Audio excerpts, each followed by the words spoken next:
Guys, आइए आज हम लोग अध्याय 10 भारत मृदा वनस्पति एवं वन्यजीव के तीसरे एपिसोड में वन्य जीव के बारे में हम लोग अध्ययन करेंगे। आइए देखते हैं वन्य जीव। तो वन्य जीव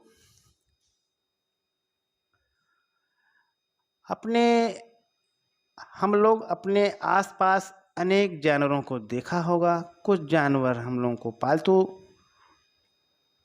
देखे होंगे और जिन्हें आप अपनी आवश्यकता अनुसार या शौक के लिए भी हम लोग पालते हैं इसे। कुछ जानवर जंगलों में मिलते हैं जिन्हें हम नहीं पालते हैं। ऐसे जानवरों को वन्य जीव कहते हैं। पालतू जानवर हम सभी के बीच बस्तियों में रहते हैं, लेकिन वन्य जीवों के रहने के लिए वनों की आवश्यकता होती है। वनों के लगातार कटने से वन्य जीवों के जीवन का खतरा उत्पन्न हो गया है। इस कारण ही वनों में रहने वाले पशु पक्षियों की संख्या लगातार कम होती जा रही है, जैसे पशुओं से बाघ, सफेद हाथी, काला हिरण, शेर आदि।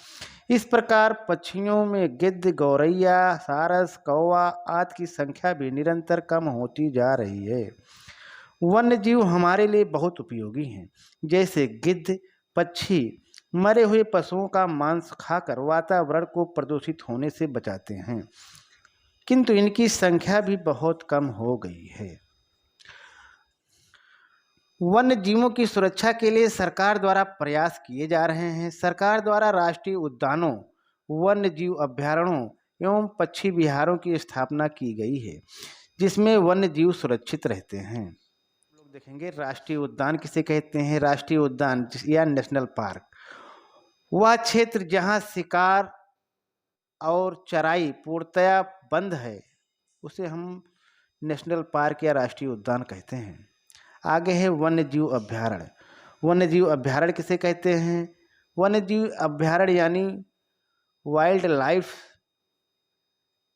सैंक्चुअरी वह क्षेत्र जहां अनुमति के आधार पर नियंत्रित चराई की जा सकती है, वन्य जीव अभयारण्य कहते हैं। पक्षी विहार या बर्ड सेंचुरी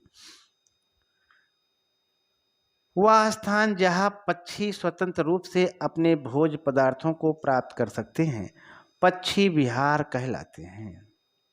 आगे चलते हैं। आगे हम लोग देखेंगे कि भारत में स्थित राष्ट्रीय उद्यानों, पक्षी विहारों तथा अभयारण्यों की सूची हम लोग देख रहे हैं और इनके सामने संबंधित प्रदेश भी हैं। प्रदेशों के बारे में भी हम लोगों को जानना चाहिए कि ये पक्षी विहार किस राज्य में है।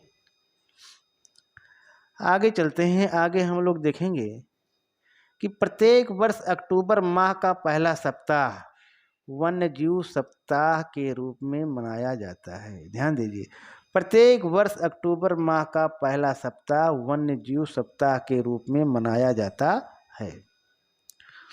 अब हम लोग जानेंगे कि शाकाहारी वे जीव जिनका भोजन वनस्पतियों पर आधारित होता है, शाकाहारी कहलाते हैं, जैसे गाय, भैंस, बकरी, घोड़ा आदि। मांसाहारी क्या होता है।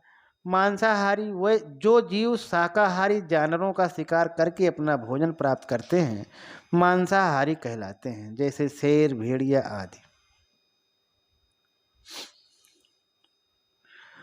और आगे हम लोग जानेंगे कि हमारा राष्ट्रीय पशु, हमारे देश का राष्ट्रीय पशु क्या है। हमारे देश का जो राष्ट्रीय पशु है वो बाघ है और हमारे देश का राष्ट्रीय पक्षी मोर है।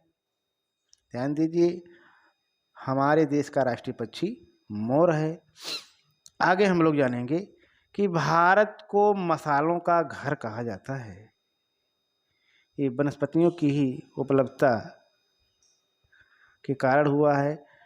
आगे हम लोग देखेंगे कि विश्व के फसलों के उत्पादन में भारत का 10वां हिस्सा है।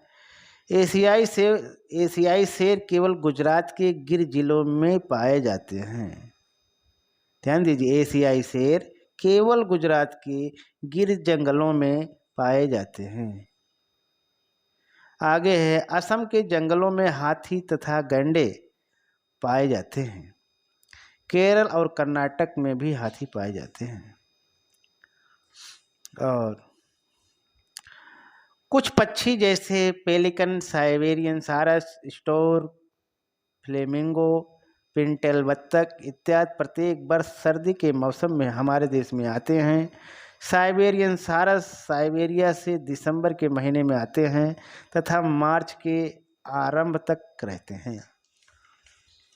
और इस प्रकार से आज यहीं तक। बहुत बहुत धन्यवाद।